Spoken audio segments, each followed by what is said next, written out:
शरणं गच्छामि धम्मं शरणं गच्छामि संघं शरणं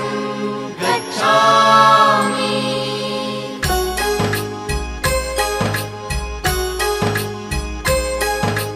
बुद्धं शरणं गच्छामि धम्मं शरणं गच्छामि संघं शरणं गच्छामि। त्याग मूर्ति तू शांत चित्त तू योग रूप संसारी दया प्रेम अन मानवतेचे प्रतीक तुझी ईश्वरी सिद्ध मूर्ती सिद्धार्थ गौतम सकलांचा स्वामी